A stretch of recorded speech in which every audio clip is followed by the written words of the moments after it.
सकल भव्य जीवन मन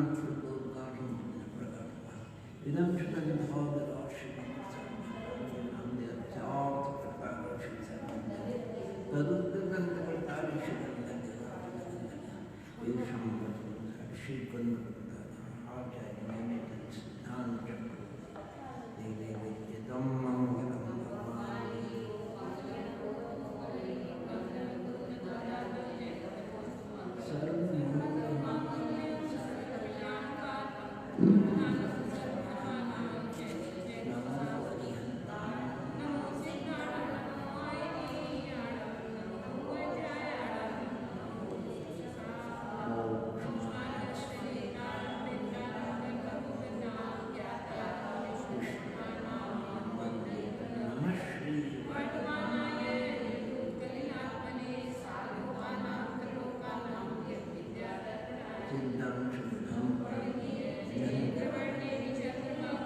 बोलिए पंच परमेश्वरी भगवंतों की जय, त्रिकालवर्ती नव देवताओं की जय, शिव स्वादेव रामचंद्र ब्रह्मचरी जिनेन्द्र भगवंतों की, तीन कम नव करोड़ महामुनि राजों की जय, परम पूज्य 108 आचार्य में चंद सिद्धांत चक्रवर्ती देवी, परम पूज्य 108 आचार्य विद्यासागर जी महाराज की जय, बादशाह जन्मानी माता की जय, अहिंसा परमो धर्म।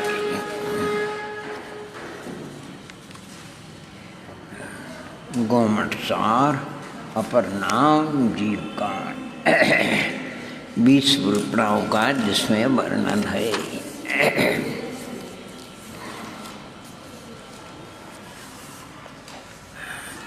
मंगलाचरण प्रतिज्ञा 20 रूपणाओं का वर्णन करने की संक्षेप में दो रूपणा, अन्य कौन कौन सी प्रूपणा किस न्याय से किस प्रूपणा में गर्भित होती है उसका वर्णन किया। और गुणस्थानों में दीपक का वर्णन, गुणस्थानों में पाए जाने भाव और उनके अपेक्षाओं का वर्णन किया। इस प्रकार अब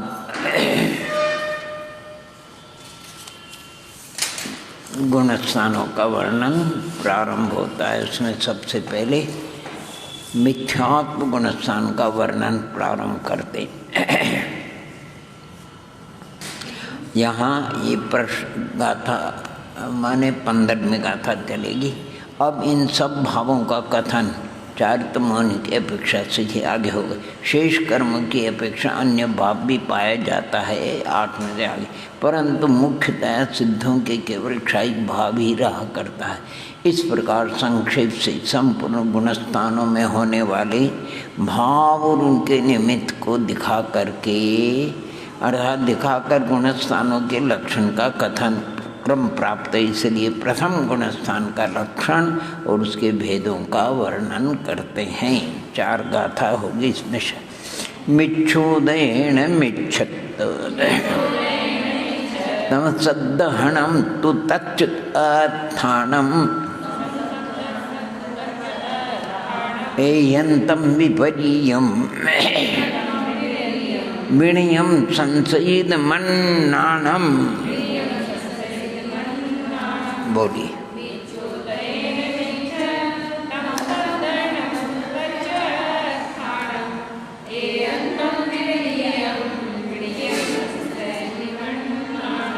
इस प्रकार दर्शन मोह की जो प्रकृति मिथ्यात्व के उदय के काल में जो अतत्व श्रद्धान रूप जीव का परिणाम होता है, मिथ्यात्व अश्रद्धानम तत्व के अश्रद्धान रूप जो परिणाम है उसका नाम मिथ्यात्व है। और उसके 5 भेद: एकांत, विपरीत, विनय, संशय और अज्ञान। मिथ्यात्व प्रकृति के उदय से होने वाले तत्वार्थ के अश्रद्धान को मिथ्यात्व कहते हैं। इसके 5 भेद है: एकांत, विपरीत, विनय और संशयित और अज्ञान। अनेक धर्मात्मक पदार्थ को किसी एक धर्मात्मक मानना, इसको एकांत मिथ्यात्व कहते हैं। जैसे वस्तु सर्वथा क्षणिक ही है अथवा नित्य ही है, वक्तव्य ही है अथवा अवक्तव्य ही है। अनेक धर्म होते हुए किसी एक धर्म का ही पक्ष जिसको कहना चाहिए, अन्य धर्म को निषेध कर देते, वो अज्ञान मिथ्या माने उसका नाम क्या है? कौन सा मिथ्यात्व? एकांत मिथ्यात्व। आत्मा नित्य ही है, अनित्य ही है, एक ही है, अनेक ही है, भेद रूप ही, अभेद रूप भी, अस्थि रूप भी है, नास्ति रूप भी, आदि आदि अनेक धर्मात्मक। चलिए, धर्मादि के स्वरूप को विपर्य रूप मानना, इसको विपरीत मिथ्यात्व कहते हैं। जैसे यह मानना कि हिंसा से स्वर्ग आदि की प्राप्ति होती है, 3 काल में स्वर्ग आदि की प्राप्ति नहीं होती, ये विपरीत है। विपरीत मिथ्यात्व कहलाता है। यानी देव को अदेव मानना, गुरु को अगुरु मानना, अगुरु को गुरु मानना, अधर्म को धर्म मानना, इसका नाम क्या है? विपरीत। विपरीत आत्मा को अनात्मा मानना, अनात्मा को आत्मा मानना। ओहो, विवक्षा है कहीं। द्रव्य को गुण मानना, गुण को द्रव्य मानना, गुण को पर्याय मानना, पर्याय को द्रव्य मानना, अस्थि को नास्ति मानना, नास्ति को अस्थि मानना, नित्य को अनित्य मानना, अनित्य को नित्य मानना, पर को स्व मानना, स्व को कुछ विपरीत मिथ्यात्व जिसको कहना चाहिए। धर्मादि के स्वरूप को विपर्य रूप मानना, उसका विपरीत मिथ्या। जैसे यह मानना कि हिंसा से स्वर्ग आदि की प्राप्ति हो। सम्यक दृष्टि और मिथ्या दृष्टि, देव गुरु तथा उनके कहे हुए शास्त्रों में समान बुद्धि रखना और उनका समान सत्कार आदि करने को विनय मिथ्यात्व कहते हैं। इसका नाम है विनय मिथ्या। टके शेर भाजी और टके शेर खाजा, अंधेरी नगरी बेबुद राजा। यानी कितना जमीन आसमान का अंतर है सरागी और भीतरागी देव में और गुरु वगैरह में। इसको कुछ दोनों समान और भी सम्यकदर्शी और मिथ्यादर्शी देव गुरु और उनके कहे हुए शास्त्रों में समान बुद्धि रखना और उनका समान सत्कार आदि करने को विनय मिथ्यात्व कहते हैं। जैसे जिन और बुद्ध तथा उनके धर्म को समान मानना तथा उनका समान सत्कार आदि करना। इसके सिवाय सम्यक दर्शन, सम्यक ज्ञान और सम्यक चारित्र रूप मोक्ष मार्ग की अपेक्षा न रखकर केवल गुरुओं की विनय से ही मोक्ष होता है, ऐसा मानना भी विनय मिथ्यात्व है। परंपरा में सब कुछ है, यानी गुरु जो भी है वो गुरु को मुख्य मानते हैं। यहाँ पर भी एक तारण पंथी हो गए, तारण स्वामी को ही मानते हैं, तारण स्वामी को मानते, उनके शास्त्र को मानते, वीतराग प्रतिमा को भी नहीं मानते, अपने जिनालय में विराजमान नहीं करते। जहाँ तक कि यानी बिना देव के तो दिव्य ध्वनि और जिनवाणी का तो आविर्भाव ही नहीं होता, और जिनवाणी के बिना गुरुओं का। लेकिन जो गुरु ने समझा दिया बस वो ही है। अभी चल रहे आचार्य भगवंत का सब जगह विहार हुआ, लेकिन उनकी जो जिन्होंने पूंछ पकड़ ली वो नहीं छोड़ते। आचार्य को नमस्कार भी कर लेंगे, आहार दान भी दे देंगे, लेकिन अपने जो विपरीत मान्यता है ये ज़्यादातर बुंदेलखंड में 3-4 एक बसंत जी करके हुए, थोड़ा ठंडा हो गए, उनके प्रचारक कम हो गए थे, तो वसंत जी जरा बोलने में अच्छा खास समय ज्ञान भी, तो उन्होंने फिर प्रचार करके जो क्षेत्र ठंडे हो गए तो उनको और चमका दिया। तारण स्वामी के 14 ग्रंथ है। अच्छा चलिए, और है समीचीन तथा असमीचीन दोनों प्रकार के पदार्थों में से किसी भी एक पक्ष का निश्चय न होना, इसको संशय मिथ्यात्व कहते हैं। आत्मा नित्य है कि अनित्य है? अरे वीतराग सम्यक दर्शन ज्ञान से मोक्ष होगा कि अन्य प्रकार से मोक्ष होगा? सग्रंथ मुनि होते हैं कि निर्ग्रंथ गुरु होते हैं? अहिंसा धर्म है कि इसमें धर्म है? माने विपरीत, जैसे सग्रंथ लिंग मोक्ष का साधन है या निर्ग्रंथ लिंग अथवा सम्यक दर्शन, सम्यक ज्ञान, सम्यक चारित्र, इनकी एकता मोक्ष का साधन है, या यागादि यज्ञादि कर्म मोक्ष के साधन है? यागादि लिखा नहीं इसमें, यज्ञ वगैरह। इसी तरह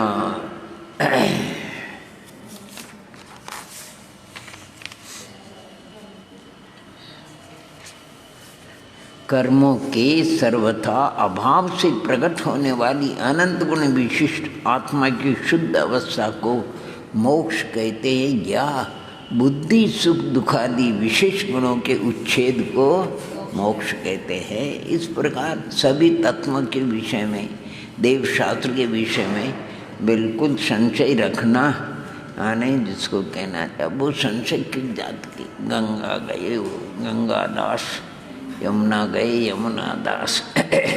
जीवादि पदार्थों को यही ही है, इसी प्रकार से है, इस तरह विशेष रूप से न समझने का नाम कौन सा है? ज्ञान मिथ्या। आने कुछ निर्णय नहीं, कुछ भी निर्णय नहीं, जो है सो है। अरे भैया 2 मिनट ठहर करके विचार तो करो। अरे आत्मज्ञान के लिए व्यवहार में भी कोई चीज़ वस्तु अगर क्रय करते हैं तो उसकी भी परीक्षा करते हैं। ये आत्मज्ञान मोक्ष मार्ग का है। कहीं ऐसा नहीं हो जाए कि चौबे जी छब्बे जी बनने गए और दुब्बे जी रहे। आदि छोड़ एक को धावे और आदि भी हाथ से जावे। प्रत्येक भव्यात्मा को विचारिए तो अपना कोई सातिशय पुण्य है तो बिल्कुल टंको उत्कीर्ण आने 100% जो वीतराग देव पुरुषार्थ जीवादि तत्वों का स्वरूप है, मोक्ष मार्ग है, वो अपने को सहज रूप में उपलब्ध हो गया। अरे जरा सा भी अंतर रह जाता, जरा सा भी अंतर रह जाता, अगर किसी श्वेतांबर कुल में उत्पन्न हो जाता, रागी द्वेषी देव गुरुओं को ही मानता है ना, मालूम क्या क्या करता कुछ। अरे बड़ा ये कुल के संस्कार, जाति के संस्कार बड़े विचित्र होते हैं। इंद्र भवन में एक सज्जन थे, बच्चों को पढ़ाते थे, अच्छा इंग्लिश वगैरह का ज्ञान था, आने ट्यूशन पढ़ाते थे, उनको वहाँ रहने के लिए स्थान दिया हुआ था। वो बगीचे में घूमते थे, 10 बार चंड प्रभु भगवान के सामने से निकलते थे, कभी भी हाथ जोड़ने का विकल्प नहीं आता है। और घर के पीछे थोड़ा पत्थर करके गोल मोल पटोल रखा, नहाएंगे, वस्त्र पहनेंगे और पानी और फूल से उनकी पूजा करेंगे। में हम विचार करते थे कि देखो कुलाचार में भी कितना अंतर है। उनकी दृष्टि में ये भगवान नहीं है, और अगर होगा तो ये जैनियों के भगवान है, और मेरे तो ये भगवान है शालिग्राम जी बटैया। हाँ नहीं, बस उसको बस गोल मोल बटैया। अरे बड़ा कई ध्यान नहीं, आज से करीब ओम नमः 59 वर्ष पहले की बात होगी। बड़ी बहन का ऑपरेशन हुआ, एक बड़ी भाई अस्पताल कहते हैं, अब हम पानी कहाँ पिए और कहाँ से कहाँ, तो साबरमती में पानी पीने के लिए जाते थे, वहाँ से सब रोज जाते थे, फिर छान करके अब जैसा भी हो साबरमती का पानी। एक कोई असमझ, अब वो अपनी उपासना कर रहा होगा, कोई पत्थर लाया और बालू का वो बना करके उसकी पूजा, और मेरे को ध्यान नहीं रहा, पैर पास में पैर लग करके चला गया। वो उसके देवता का माने और उसको मुट्ठी जो बनाया उसने शालिग्राम बना ली है। वो बड़ा नाराज हुआ, इनका भैया क्षमा करना, मुझे ध्यान नहीं रहा है, नदी का उपयोग जल लेते हैं, यहाँ से आया। उनके देवता का अपमान हो गया। पैर तो नहीं लगा है लेकिन पास में लगा था, और मेरे को भी ध्यान नहीं, वो माने कोई केले का जो भी पत्ता हो और वो बांध करके वहीं से उठाई मिट्टी और बांध कर रख लिया, और उस पर फिर वो कुमकुम वगैरह नैवेद्य वगैरह चढ़ा दिया। बड़ी बहुत ध्यान, अरे कुछ पता ही नहीं लोगों को गाँव कहाँ है। गाँव में रहते थे, समझते ही नहीं थे ये कौन से बाबजी कौन से बाबजी। और त्योहार के दिन उन सबको निकाल करके थाली में विराजमान करते थे, और फिर सामने ईंटा रख करके और प्रत्येक के ऊपर वो आगे रख करके उसके ऊपर उनको नैवेद्य, और फिर कहते जीमो साहब जीमो साहब जीमो साहब, और फिर पानी से उनको माने हाथ धुलाना करना। जब समझ में आई, और एक पूर्वज यानी कोई दादा बाबा जो घरे उनका सोने का इतना सा बना रखा था डिब्बे में, जाओ लाओ वो पूर्वज को लाओ, वो नाराज हो जाए। उनको लाकर वो डिब्बा रखते थे, पूजा होती थी। बावड़ी के पास एक छतरी बनी हुई है जिसमें सती और उनके पति उनकी एक पत्थर लगा है, समझते नहीं। देखो जाओ, एक को टिक्की लगाना, एक को ऐसा करना, और आगे नैवेद्य वगैरह। और जब धीरे धीरे थोड़ी समझ में पड़ गए, देवशास्त्र गुरु का स्वरूप समझ में आया, गांव में मंदिर में हमने वो टिक्की लगाए बिगर पूजा ही नहीं होती थी।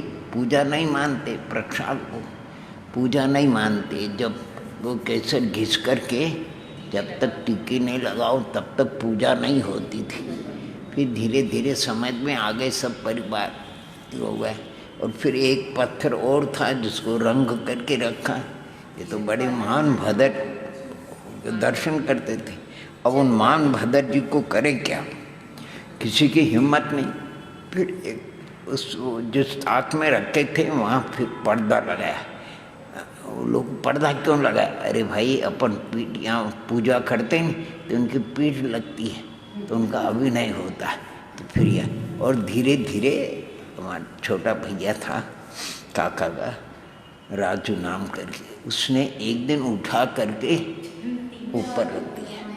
मान भदर जी विहार करके किधर चले मान भदर जी विहार करके चले गए। बड़ी मुश्किल होता है। अच्छा, एक पुरानी वेदी थी पुरानी वेदी थी तो जो भी पूर्वज हैं उन्होंने नई वेदी बनाई, लेकिन पुरानी वेदी को कोई तोड़ता नहीं है, किसी की हिम्मत नहीं होती। यहाँ की ब्रह्मचारी कुंजला जी आ गए, देखा कि इतने बोले कि मेरे तो आगे पीछे कुछ भी नहीं हो, चिंता नहीं, तुम परिवार के लोग तुमको भय रहता है, लाओ कुदालो लाई। उन्होंने शुरू कर दिया। अब तो मैंने कर दिया, अब तुम्हें कोई नहीं होगा। ये मिट्टी उठा करके फिर वहाँ फिर पत्थर लगा करके अच्छा स्वाध्याय का स्थान निकल आया। आने अज्ञान अवस्था में क्या होता और क्या नहीं होता, गजब गजब गजब। ओहो, कोई विचार। भाड़ा पट्टी में बेंच से पढ़ने वाली माने लड़कियों शादी हो गई, अब शादी हो गई शायद टीकमगढ़ तरफ कहीं नहीं, तो जगह जगह रास्ते में देवता आते हैं और उसके संस्कार बन गए कि देवी ने मैं क्या नमस्कार हूँ, तो उसका पति तो थूक देता था। वो कहते देवी वो नहीं देती थी।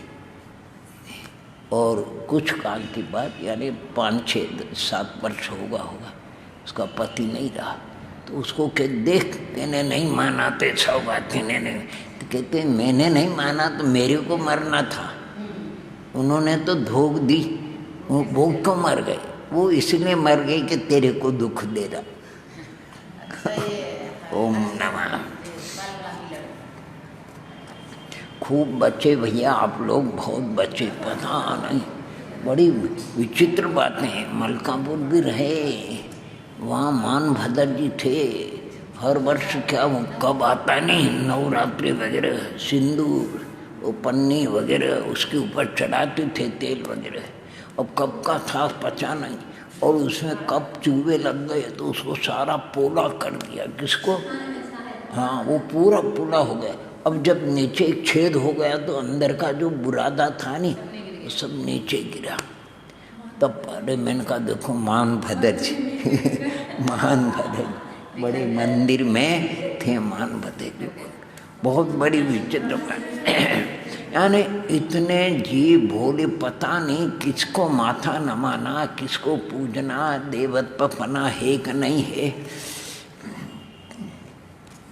ये तो हम तो ये कहते हैं कोई पुण्य योग से विद्यालय में छात्रावास में पहुंच गए और अध्ययन कर लिया तो समझ में आ गई बात, है ना। उनसे द्वेष नहीं, उनका अनिष्ट करने की भावना नहीं, लेकिन देवत्व पना तो होना चाहिए। देवत्व पना नहीं, देखो ये मिथ्यात्व दिखता नहीं है बहुत बड़ा, और चारों ओर तुम देखोगे कोई विपरीत मिथ्या दृष्टि, कोई एकांत मिथ्या दृष्टि, कोई वैनयिक मिथ्या दृष्टि, कोई क्षणिकवादी, बहुत मुश्किल से मिलेगा इन्हें गिने लोग। अभी इनका उदाहरण देते एक मात्र निमित्त मात्र बताएंगे आपको जीवादि पदार्थों को। अच्छा और क्या शुद्ध अवस्था को मोक्ष कहते। यहाँ बुद्धि सुख दुखादि विशेष गुणों के उच्छेद को भी को मोक्ष कहते हैं, ऐसी सर्वार्थ सिद्धि में उल्लेख आया है। जीवादि पदार्थों को यही है। इसी प्रकार इस तरह विशेष रूप से न समझने को अज्ञान मिथ्यात्व, इस तरह सामान्य से मिथ्यात्व के कितने भेद है, विस्तार से असंख्यात लोक प्रमाण है। कितने हैं? असंख्यात भेद हो सकते हैं। इन 5 मिथ्यात्व के 5 भेदों के दृष्टांत देते हैं। एयंत बुद्धदर्शी विवरीयो मम्मतावसो विणवो इंदो विय संसयो मक्कड़ियो चेव अन्नानि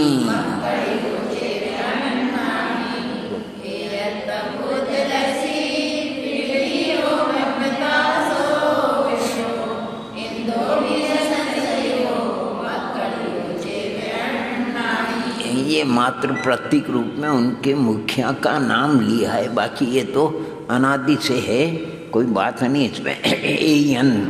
एकांत अगर कोई है मिथ्या बुद्धदर्शी, विपरीत ब्रह्म यज्ञ करने वाले और विनय तापसी और संशय मिथ्या दृष्टि इंद्र प्रवर्ति गुरु और अज्ञान मिथ्यादर्शी मस्करी, उसको बता दे। ये केवल दृष्टांत मात्र है, इसलिए प्रत्येक दृष्टांत वाचक शब्द के साथ आदि शब्द दिया हो, आदि शब्द और लगा लेना, अर्थात बौद्धादि मत वाले एकांत मिथ्या दृष्टि है। याज्ञिक ब्राह्मण जो यज्ञ करते हैं अश्वमेध गोमेध दुनिया भर के, तो कहते हैं वो ब्राह्मणादि विपरीत मिथ्या दृष्टि है। तापसादि विनय मिथ्या दृष्टि, इंद्रक नाम श्वेतांबर गुरु प्रभृति उसको आदि देकर ये संशय मिथ्या दृष्टि है। और मस्करी मंखली गोशार ये अज्ञान मिथ्या दृष्टि है। अब तो नहीं है, तो पुरानी बात हो गई। 1000 वर्ष तो इस शास्त्र को हो जाएगा, ये तो पुराने अभी उनकी, लेकिन उनकी परंपरा चल रही है। अच्छा चलिए, प्राकारांतर से मिथ्यात्व का अगर आपको नहीं समझ में आए तो ये बहुत बढ़िया बताते, पकड़ में आ जाएगा कि मिथ्यात्व। मिच्छन्तम वेदन्तो जीवो विवरीय दंसनो होदि नय धम्मं रोचेदिहु मुहुरम खुरसम झाजरिदो। हाँ जी,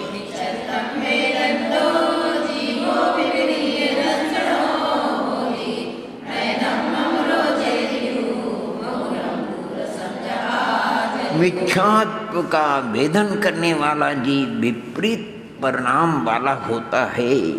और वो कैसा होता है? नए धम्मम रोचते, उसको वीतराग धर्म, कल्याणकारी धर्म नहीं रुचता है, अपितु उसको विपरीत धर्म रुचता है। जैसे दृष्टांत दिया, मुहुरम को रसम जहाँ जरिदो, अगर ज्वर से युक्त है तो मधुर भी रस उसको कड़वा लगता है। ये वीतराग धर्म उसको कड़वा लगता है, कड़वा लगता है। मिथ्यात्व प्रकृति के उदय से उत्पन्न होने वाले मिथ्या परिणामों का अनुभव करने वाला जीव विपरीत श्रद्धान वाला हो जाता। उसको जिस प्रकार पित्त पर से युक्त जीव को मीठा रस भी अच्छा मालूम नहीं होता, उसी प्रकार यथार्थ धर्म अच्छा नहीं मालूम होता, रुचिकर नहीं होता है। अर्थात मिथ्यात्व प्रकृति के उदय से जो जीव देवशास्त्र गुरु के यथार्थ स्वरूप का श्रद्धा न करके विपरीत श्रद्धा करता है, उसको मिथ्या दृष्टि कहते। यहाँ पर जो च शब्द डाला है उससे यह अभिप्राय समझना चाहिए कि यदि कोई जीव बाहर से सम्यक दृष्टि के समान आचरण करे और अंतरंग से उसके विपरीत परिणाम है, वो तो वह भी यथार्थ में भावदीपिका जो ग्रंथ है नहीं, उसमें मिथ्यात्व की बहुत तारतम्यता, जिसके तीव्र मिथ्यात्व का उदय होता है, वो वीतराग देवगुरु शास्त्र का भी अवर्ण बात करता है। जरा मंद होता है तो अवर्ण बात तो नहीं करता, लेकिन उनकी ओर मुख नहीं करता, और मंद होता है तो उनको उनका अनुसरण तो नहीं करता, लेकिन मध्यस्थ रहता है। और मंद होता है तो उनके पास जाता, और मंद होता है तो उनकी बात को भी सुनता, और मंद होता है तो व्यवहार को भी आचरण करता, और 9वें ग्रह तक भी पहुंच जाता है। बड़ी तारतम्यता है, पकड़ में नहीं आती है। मिथ्यात्म परिणाम इतने तारतम्यता है कि उसको अपन पकड़ नहीं सकते, बहुत आने इस प्रकार। और उसका क्या है, इस अर्थ को दृढ़ करने और अच्छी तरह समझाने के लिए मिथ्यादर्शी के बाह्य चिन्हों को भी बताते। देखो क्या बढ़िया, मिच्छा इट्ठी जीवो वो इट्ठम पवयणम न सद्हरि सद्हरि असद्भावम वो इट्ठम वा अणुवयेट्ठम।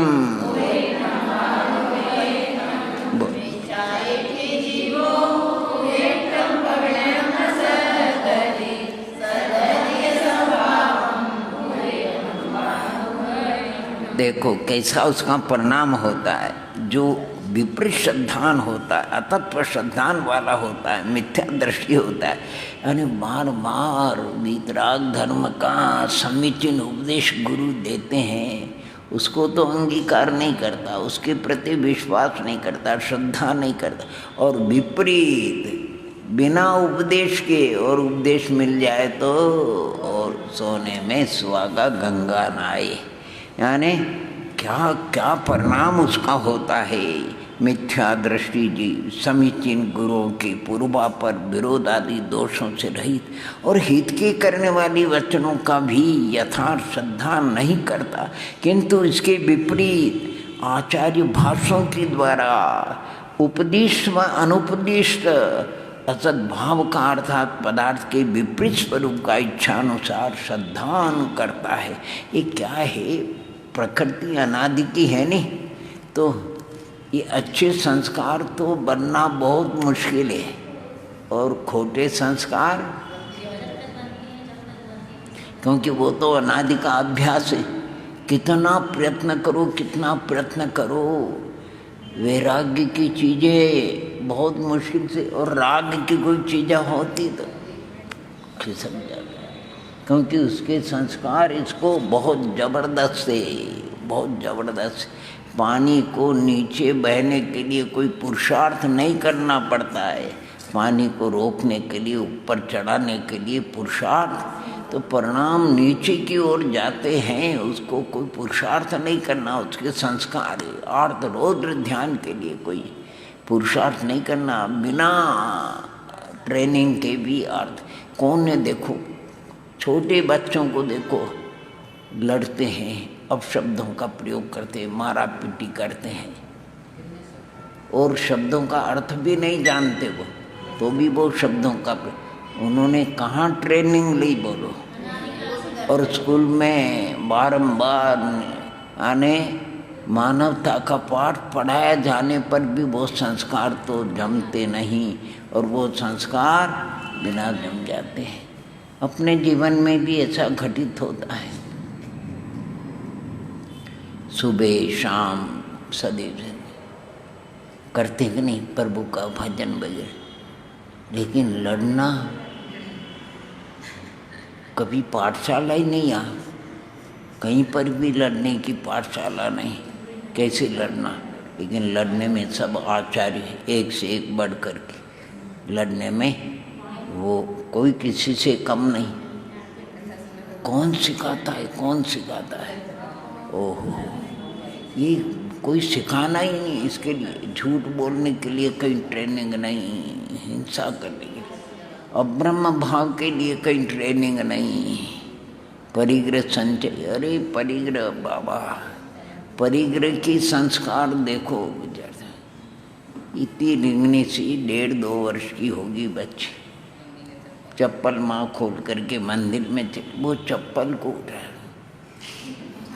मेरी माँ के चप्पल है, मेरी माँ। कौन सिखाता है परिग्रह के लिए?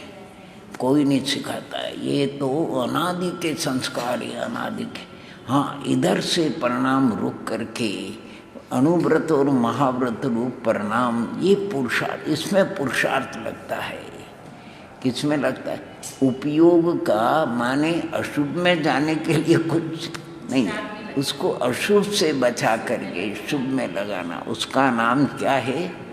देखो, माला फेरते हैं, प्रभु का स्मरण करते हैं, बीच में विकल्प कोई आते कि नहीं आते हैं? माला फेरे और अशुभ तो वहाँ किसने सिखा? अनादि के संस्कार है, बीच में आए बिगड़ रहते हैं, कहीं से कहीं टपक जाते हैं। इसलिए ये मिथ्यात्व का जाना बड़ा मुश्किल। देखो क्या लिखते, ओहो देखो और बताए। विशेष मिथ्यात्व का वर्णन यहाँ 4 गाथाओं में किया है।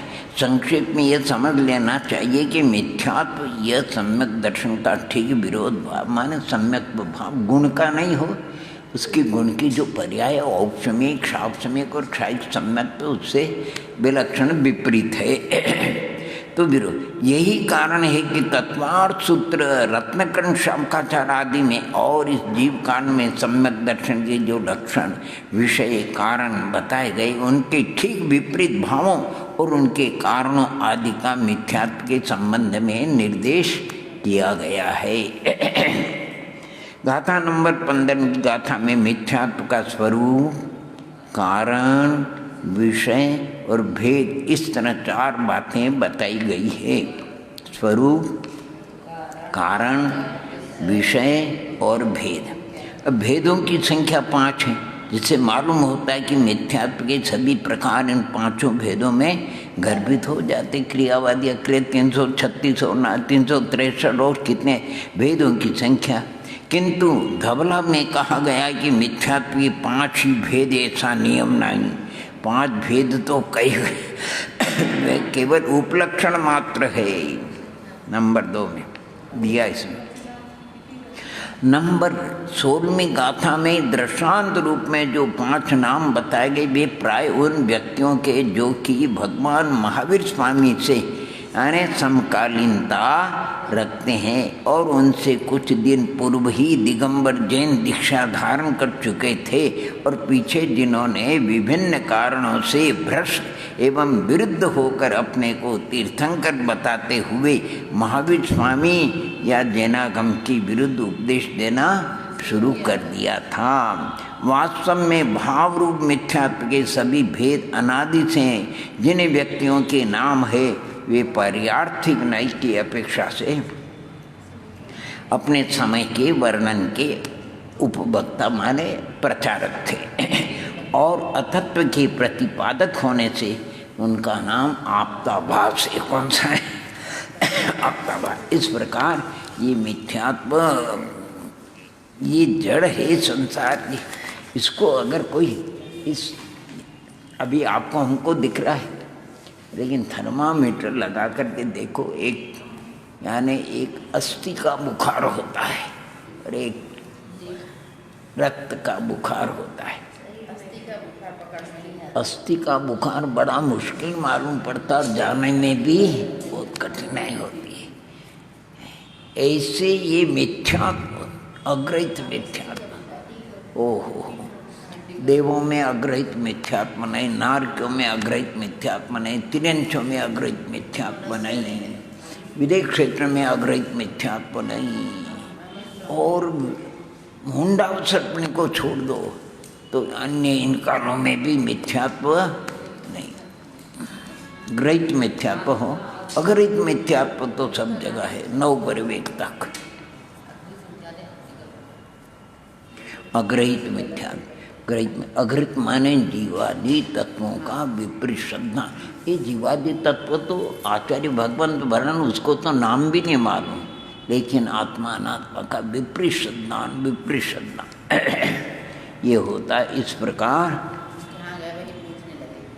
गाथा 97 में माने मिथ्यादर्शी को जिस धर्म के न रुचने की बात कही गई है वह 4 प्रकार का, वही कार्तिकानुप्रेक्षा की अपेक्षा वस्तु स्वभाव, 10 लक्षण रूप, उत्तम क्षमादि 10 रत्नत्रय रूप और दया रूप। यानी इसमें बताया शुद्ध स्वभाव, उत्तम क्षमादि 10 लक्षण धर्म रूप, रत्नत्रय और दया, अतत्व श्रद्धानी या तत्वार्थ के अश्रद्धानी को ये वास्तव में नहीं रुचते। न तो क्षमादि धर्म, न रत्नत्रय, न वस्तु स्वभाव, न दया।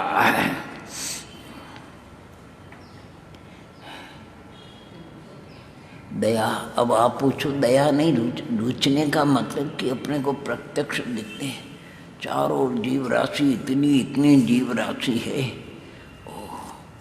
फिर भी अपन अभ्यास न होने से प्रमाद रूप प्रवृत्ति कर जाते हैं। बाकी ध्यान रखना, अगर प्रमाद रूप प्रवृत्ति से एक भी जीव की विराधना नहीं हुई तो भी हिंसक है, हिंसा हो गई। और यत्नाचार पूर्वक इतने जीव है, आजकल वो चंद्र प्रभु के दर्शन करते नहीं, वो लाइट देखते, और एक जीव मर गया, चींटियाँ हजारों निकल आती। अब ज़्यादा शीत पड़ेगी तब वो भी, अब एक जीव लाइट से आया हुआ मर गया।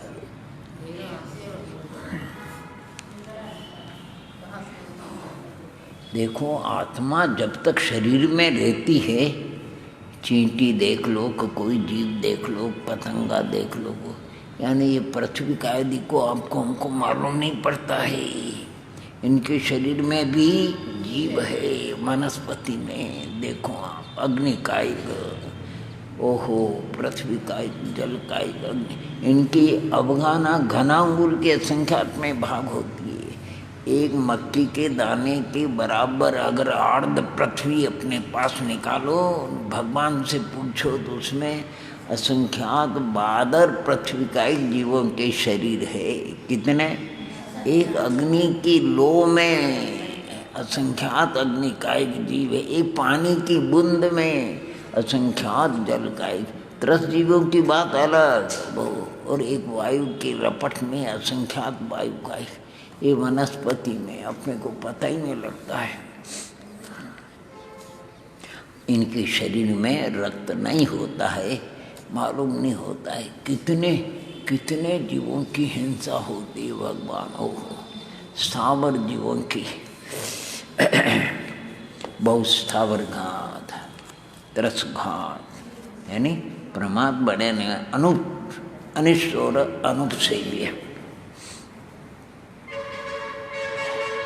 इस प्रकार यानी देखो 18वीं गाथा में मिथ्यात्व के तीव्र, मंद, मध्यम अथवा अनादि, सादि आदि भेदों का भी संकेत किया है। तीव्र, मंद, मध्यम अथवा अनादि और सादि ऐसे भी उनका भेद किया।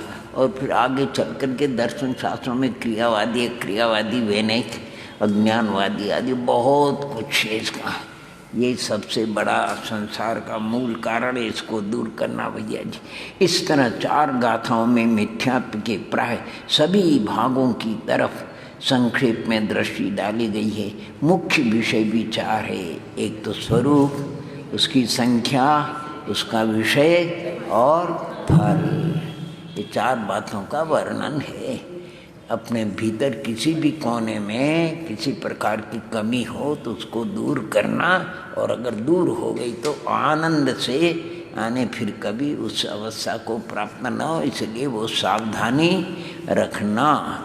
आने ऐसा नहीं हो दूर हो गए लेकिन पूर्व संस्कार से कब भी गिर सकते हैं, गिरने का कोई भरोसा नहीं।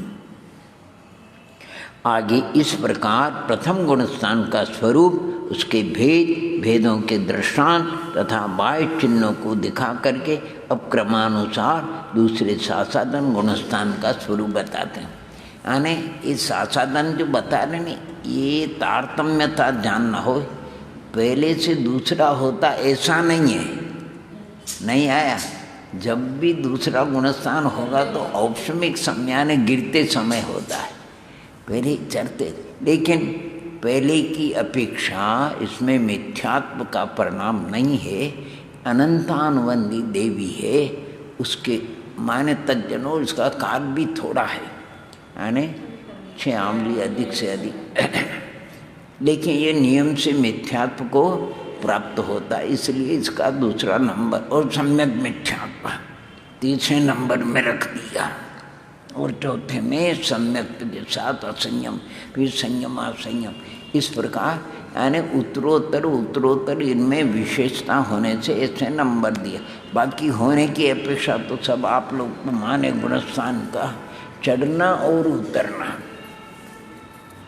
गुणस्थान से चढ़ना और उतरना। अगर प्रथम गुणस्थान रत्ती कोई है, उतरने का तो प्रश्न है नहीं, नीचे तो और कोई है नहीं, उतरे चढ़ने का है तो चढ़ने के उसकी कितने मार्ग है। अगर शादी है तो उसके 4 मार्ग बताए नहीं, तीसरे में, चौथे में, 5वें में और 7वें में जाएंगे। ऐसे चढ़ने के 4, उतरने का कोई है नहीं। दूसरे का उतरने का ही है, चढ़ने का ही। तीसरे का उतरने का भी और चढ़ने का उतरेगा। अगर मिथ्यात्व से आया तो मिथ्यात्व में जा करके मरण करे, और सम्यत्व से आया चौथे से तो चौथे के गिरने के 3 है, तीसरा, दूसरा, पहला। चढ़ने का 5वां और 7वां। 5वें के गिरने के 4, चढ़ने का 1, 7वां। छठे के गिरने के 5, चढ़ने का 1, 7वां। 7वां के गिरने का 1, छठा। मरण करेगा तो चौथे में, चढ़ने का 1, 8वां। इसी प्रकार आगे 8वें, 9वें वगैरह लगाना। गिरने का 1, चढ़ने का 1, मरण करेगा तो चौथे में आ जाएगा। 10वें तक पहुंच जाना है। 10वें में चढ़ने के अर्थात 11वें में शपक शनि वाला 12वें में जाएगा। इसलिए चढ़ने के 2, गिरने का 9वां अथवा मरण करेगा तो 11वां गुणस्थान। चढ़ने का तो है नहीं, गिरने का 10वें और मरण करेगा तो चौथे में। 12वें का गिरने का है नहीं, चढ़ने का 13वें में जाएगा। 13वें वाले 14वें और सिद्धत्व को प्राप्त हो जाएगा। तो इस कारण से इनका वर्णन किया। दूसरे गुण स्थान का आदिम सम्मतद्धा समयादो छावलीतिवा शेषे अण अन्न दरुदयादो नासी सम्मोति शासन खोसो।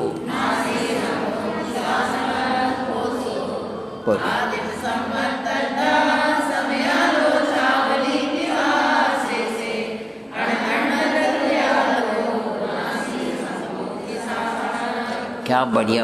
आदिम माने वही प्रथमोपसन सम्यक्त्व का जो अद्धा कहते हैं काल को, उसमें समय को आदि लेकर के छावली छावली शेष रहने पर अगर अनंतानुबंधी देवी में कभी क्रोध का अनंतानुबंधी मान माया लोभ किसी का उदय आ गया तो नासी सम्यक्त्व से विराधना हो करके वो साधन परिणाम को प्राप्त हो जाता है। खीर खाई और ममन कर लिया, खाते समय उसका मीठास अलग है और ममन किया तो भी उसमें कुछ वो प्रीत मिल जाती है, लार वगैरह थोड़ा आता है, लेकिन अलग ढंग का परिणाम हो जाता है। अरे प्रथमोपसम सम्यक्त्व के अथवा यहाँ पर वा शब्द का ग्रहण किया इसलिए द्वितीयोपसम सम्यक्त्व के अंतर्मूर्त मात्र काल में से जब जघन्य एक समय तथा उत्कृष्ट छ आवली प्रमाण काल शेष रहे, इतने काल में अनंतानुबंधी यानी क्रोध चारों का एक साथ उदय नहीं होता हो, बंद सत्ता में रह सकते, क्रोध का या मान का माया का लोभ में से किसी भी का उदय आने से सम्यक्त्व की विराधना होने पर सम्यक दर्शन गुण की जो अव्यक्त अतत्व श्रद्धान रूप परिणति होती उसको शासन या साधन गुणस्थान कहते हैं। अगर ये समझ में नहीं आए तो उदाहरण देते हैं उसके लिए, इस गुणस्थान को दृष्टांत द्वारा समझाते हैं। सम्मतरण पब्बय सिहरादो मिच्छ भूमि समभिमुहो नासिये सम्मत्तोसो शासन नामो मुने यब्बो।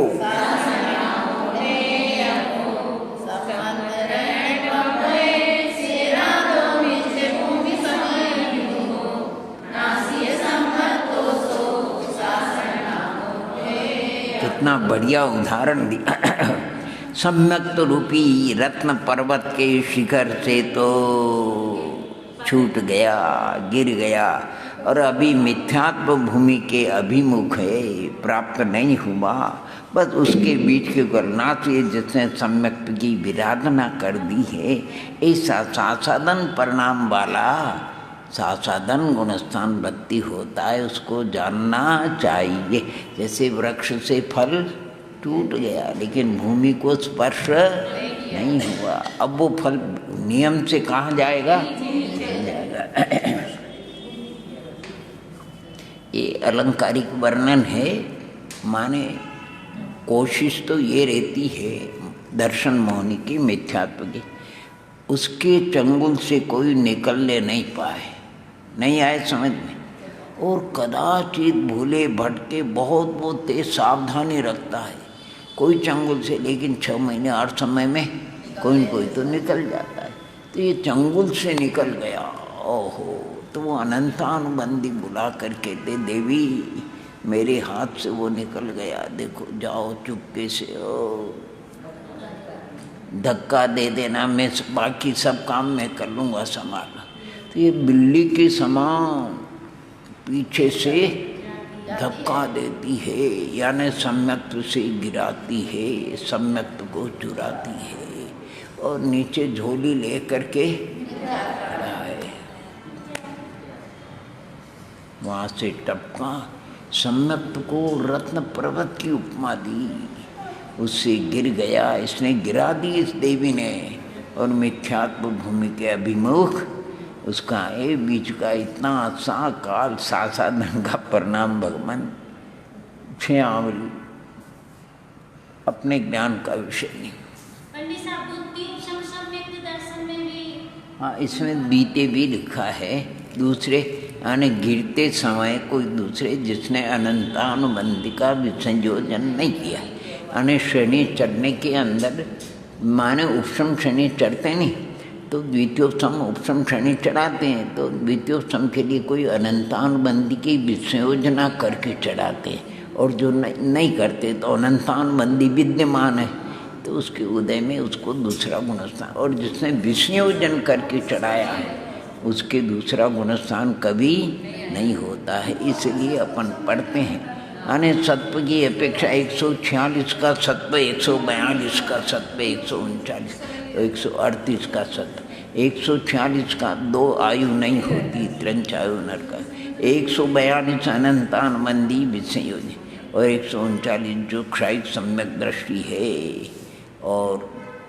138 जो उसी भव से मुक्त जाना है, यानी उपशम श्रेणी चढ़ने वाला, और जो 138 जिसके 10 प्रकृतियाँ नहीं।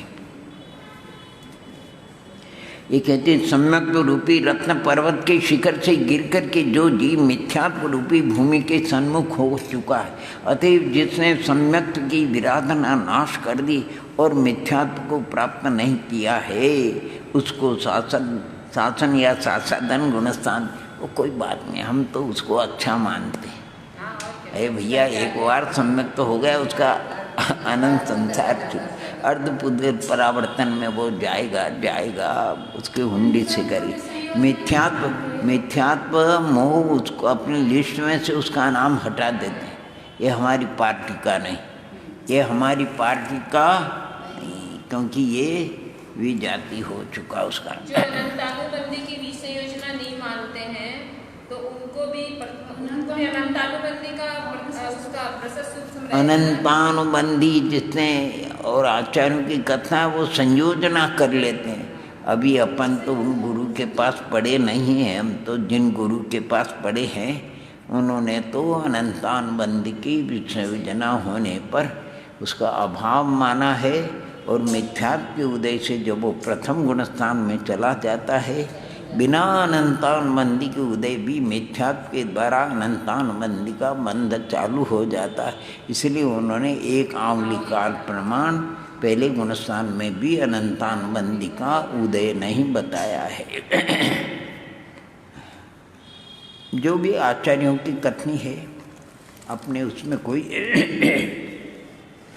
लेकिन ये जीव क्या है, इनकी मन कितने काल रहेगा संसार में, अधिक से अधिक अर्धपुत्र, बाकी नियम से क्या बढ़िया। अरे पहला गुणस्थान में हमारी अंतरात्मा तो कहती कि अगर अधःकरण की जगन्य विशुद्धि भी प्रायोग लब्धि पार हो जाए, कोई प्रायोग लब्धि के अनंतर अगर जगन्य विशुद्धि भी आ गई अधःकरण की,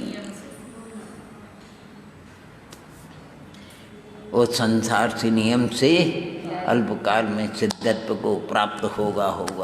अब वो विशुद्धि आए कैसे, खूब अच्छा गहराई से सब देखा, लेकिन पंडित प्रवट टोडरमल जी ने रथ 20 में मोक्ष मार्ग प्रकाशक के 7वें अध्याय में सम्यक के अभिमुख भद्र परिणाम का वर्णन किया। उसमें प्रश्न किया है, करण लब्धि परिणाम सूक्ष्म केवली गम्य है, हम क्या करें कि तुम्हें विकल्प, तुम तो बुद्धिपूर्वक तत्व का विचार करो, तत्व का चिंतन मनन करो, और कब वो विशुद्धि आ जाए तुम्हारा काम हो जाए। उसमें तो यहाँ तक उन्होंने हमको आश्वासन दिया है, ऐसा जो भव्य जिनेश्वर देव के उपदेशानुसार जो तत्व का चिंतन मनन करेगा 100% जीवों को दर्शन मोहादि का उपशमादि हो करके सम्यक का लाभ होगा। वो कहते हम साक्षी देते हैं, अब कोई का नहीं हो, लेकिन राजमार्ग यही है, राजमार्ग ही। उन्होंने तो गृहस्थी का उदाहरण दिया, अरे संतान की इच्छा है तो गृहस्थ बन जाओ, शादी कर लो। उसमें 99% को चाहे लड़की लड़का कोई भी हो, यानी बेटा बेटी का लाभ होता है, किसी एक को न हो। ऐसे तत्वाभ्यास करने वाले भव्य आत्मा को बहुभाग को, और यहाँ तक लिखा संभव है अभ्यास करने वाले की आयु के निषेध पूर्ण हो गया।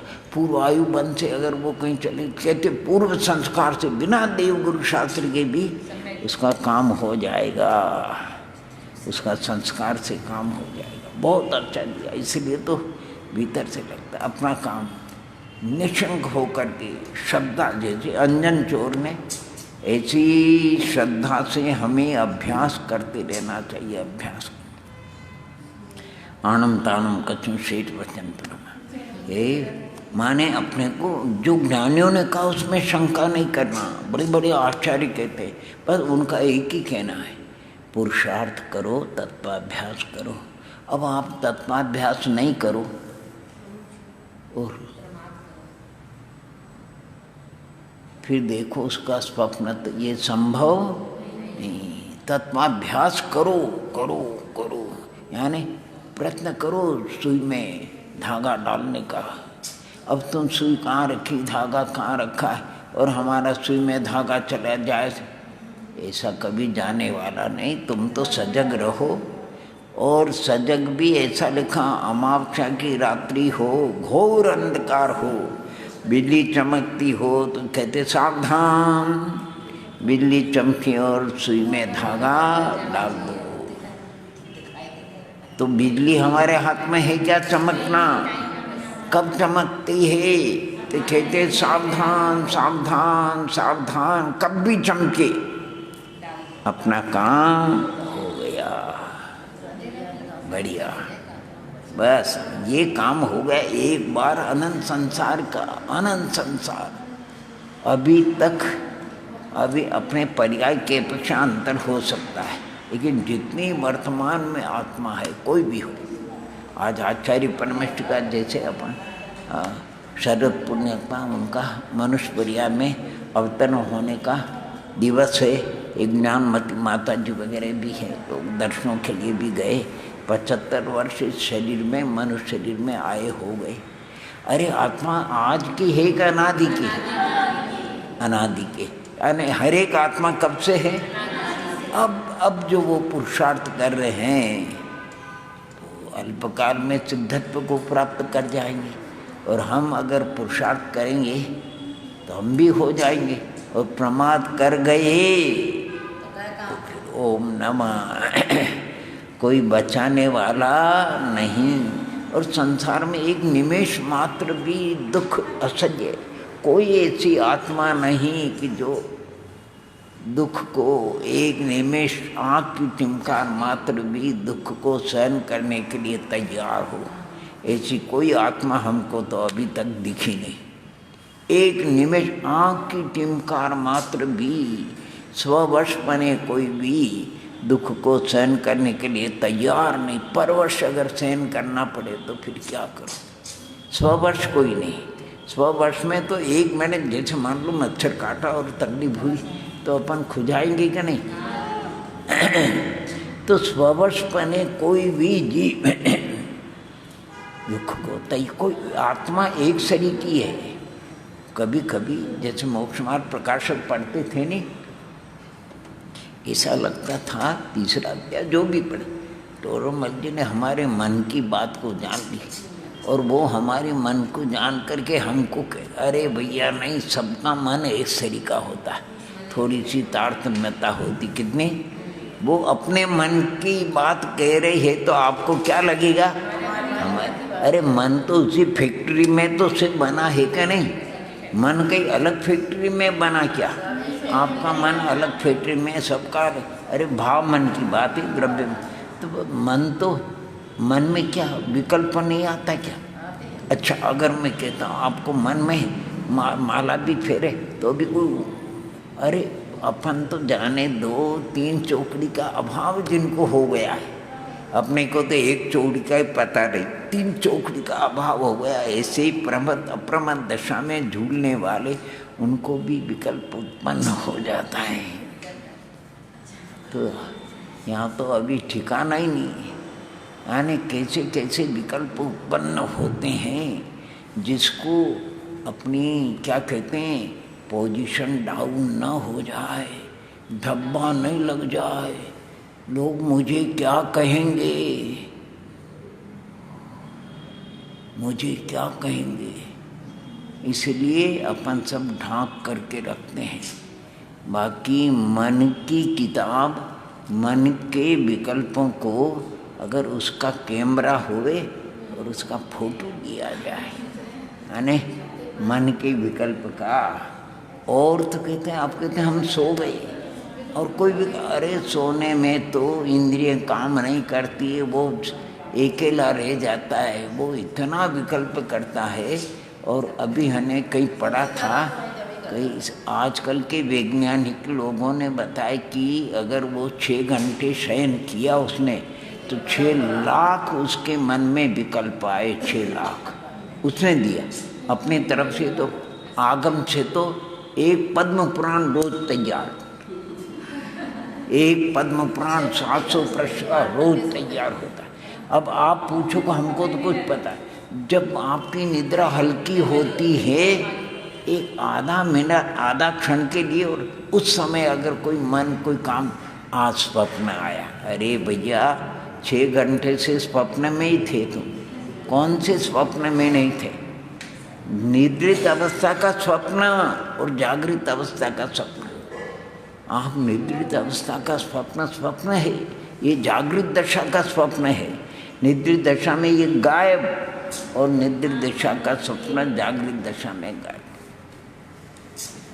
मन बड़ा, ये मन है, देखो, इसलिए नीतिकारों ने लिखा, मन एव मनुष्याणाम बंध मोक्ष कारण। मन ही बंध का कारण और मोक्ष का कारण है। ये आपको कहाँ कहाँ पहुँचा देता है। ओहो, सर्वार्थ सिद्धि, सप्तम नरक, निगोध, और श्रेणी चढ़ा करके मोक्ष तक ले जाता। मन की बहुत तीव्र गति असंज्ञ जीव को संकलेश से अगर बंद होता है, तो 1000 सागर से मिथ्यात्व का अधिक बंध नहीं होता। मिथ्यात्व जिसकी 70 कोड़ा कोड़ी, उसकी 1000 सागर। और जैसे संज्ञ हुआ 70 कोड़ा कोड़ी, 70 करोड़ को 1 करोड़ से गुना को। लेकिन एक बात है, देखो, इस मन को हम तो इसको अच्छा मानते हैं, क्योंकि इससे हमारा काम हो जाता है। ये वो ब्रह्मचारी ज्ञान सागर कोई हुए, उन्होंने अच्छी प्रश्नोत्तरी लिखी, 500 प्रश्नोत्तरी दो भागे ज्ञान सागर प्रश्नोत्तरी। उसमें आत्मा वो माँ है, मन उसका बेटा है। आत्मा अपने बेटे से पूछती है, बेटा क्या करता है?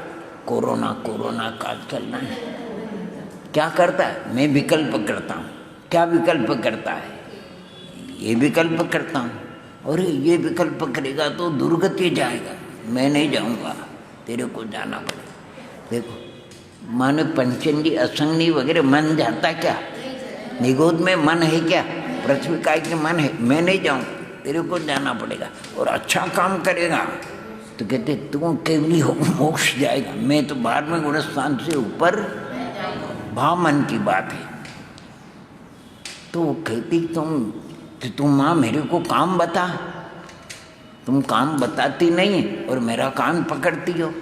कान बता तुम, तो मैं करने के लिए तैयार हूँ। कहते नहीं, दृष्टांत दिया, कोई मंत्र से कोई मंत्र की सिद्धि हो गई, सेठ खुश हो गए, और अब तो पैसा ही पैसा बचेगा, अब मेरे को नौकर चाकर की जरूरत नहीं। बोले सेठ जी काम बताओ, ये कर लो, ये कर लो। 2-4 मिनट में सेठ जी तो थक गए। बोले काम नहीं बताओगे तो मैं तुम्हें, घबरा गई। गुरु के पास गए, गुरु आपत्ति हो गई। यानी देखो, अज्ञान से भी वरदान लेना तो विवेक से। एक मूर्ख ने, लोभी ने वरदान क्या ले लिया? जिस हाथ के लगाऊं, जिस चीज को हाथ लगाऊं सोने की हो जा। अब भोजन तो सोने खाया जाएगा, सोना खाया जाएगा क्या? तो विवेक गुरु ने कहा, देख बोला आदमी, इसको काम बताना। तेरे 2 मंजिल का मकान है नहीं, सीढ़ियाँ हैं, तो काम बता दे, नहीं तो सीढ़ियाँ चढ़ो और उतरो, सीढ़ियाँ चढ़ो और उतरो। ये काम है कि नहीं? और जब काम है तो बता देना, किसी के गुणस्थान चढ़ो और उतरो, बंद उदय विच्छुति चढ़ो और उतरो, बड़ो चढ़ो, हो जाएगा अपना। ओम नमः, ओम नमः। दूसरे गुणस्थान का थोड़ा और है, उसको अपन पढ़ेंगे ओम नमः।